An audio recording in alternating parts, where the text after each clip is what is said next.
Hi friends, ఎలా ఉన్నారు? చూడండి, ఒక సిస్టర్ అడిగారు నేను ఎలా వీడియో రికార్డ్ చేస్తానో చూపించమని. దానికోసమే ఈ వీడియో తీస్తున్నాను. మీకు కూడా అవసరం ఉంటే ఉపయోగపడుతుందని చెప్పి వీడియో తీసి పెడుతున్నాను అన్నమాట.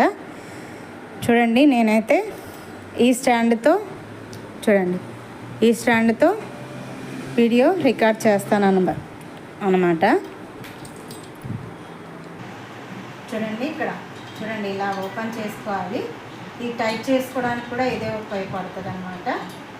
ఇలాగా మనం ఎంత అయితే మనకి స్టాండ్ ఉంటుందో అంత స్టాండ్కి ఇలా ఓపెన్ చేసుకునేసి ఇలాగా ఇక్కడ ఫిక్స్ చేసుకోవాలన్నమాట. చూడండి, మీరు ఒకవేళ టైట్ ఉన్నా లూజ్ ఉన్నా ఇక్కడ అడ్జస్ట్ చేసుకోవచ్చు. ఇక్కడ మనము దీన్ని ఇలాగా తిప్పుతూ టైట్ కానీ లూజ్ కానీ చేసుకుంటాం అన్నమాట.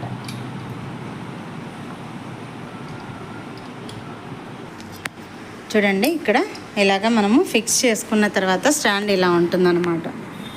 చూడండి, స్టాండ్ ఇలా ఉంటుంది. ఇక్కడ ఫోన్ పెట్టి రికార్డ్ చేస్తాను. చూడండి, ఈ స్టాండ్కి రికార్డ్ చేసుకోవడానికి మనకి డిజైన్కి కరెక్ట్గా పైకి వస్తుంది అన్నమాట. మనం ఎలా కావాలి అంటే అలాగా పెట్టుకోవచ్చు. చూడండి, ఇలా వస్తుంది స్టాండ్ అనేది.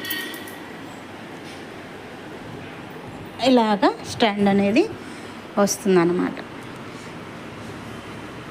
చూడండి, ఈ స్టాండ్ మనం ఫిక్స్ చేసుకున్న కంచి ఇక్కడ ఫిక్స్ చేసుకున్నాను. ఇలాగా తీసుకొచ్చి ఇక్కడ ఫోన్ పెట్టుకొని చూడండి, మనం ఏ యాంగిల్ కావాలి అంటే ఆ యాంగిల్ తిప్పుకుంటూ రికార్డ్ చేసుకోవచ్చు. చూడండి, ఇలాగా మొబైలు ఫిక్స్ చేస్తానన్నమాట. చూడండి, ఎలా యాంగిల్ అయితే ఆ యాంగిల్లో మనం పెట్టుకునేసి రికార్డ్ చేసుకోవచ్చు ఇలాగా. ఇప్పుడు నేను ఇక్కడ పైన అది రికార్డ్ అవుతూ ఉంటుంది, నేను కిందన ఇక్కడ వర్క్ చేస్తూ ఉంటాను కదా, అది ఇక్కడ రికార్డ్ అయిపోతుంది. ఇలా వీడియోస్ నేను రికార్డ్ చేస్తాను. అందుకే అప్పుడప్పుడు కూడా మీకు కొంచెము అటు ఇటుగా వీడియో వస్తూ ఉంటుంది. ఎందుకంటే నేను కింద కుట్టుకుంటూ వెళ్ళిపోతాను కానీ పైన ఎలా వస్తుంది ఏంటి అని చూడను కదా, దానివల్ల మీకు కొన్ని చెయ్యి అది కనిపించకుండా ఉంటుందన్నమాట. చూసారు కదా ఫ్రెండ్స్, నేను వీడియో రికార్డ్ చేసేది ఈ స్టాండ్తోనే. ఒక సిస్టరు రెగ్యులర్గా అడుగుతున్నారు, నాకు వీలవ్వక రికార్డ్ చేయలేదన్నమాట. ఇవాళ రికార్డ్ చేసి చూపిస్తున్నాను. ఇలాగే నేను వీడియోస్ అన్నీ రికార్డ్ చేసుకుంటాను. వీడియో చివరి వరకు చూసినందుకు థ్యాంక్ యూ ఫ్రెండ్స్. వీడియో నచ్చితే లైక్ చేసి సబ్స్క్రైబ్ చేసుకోండి.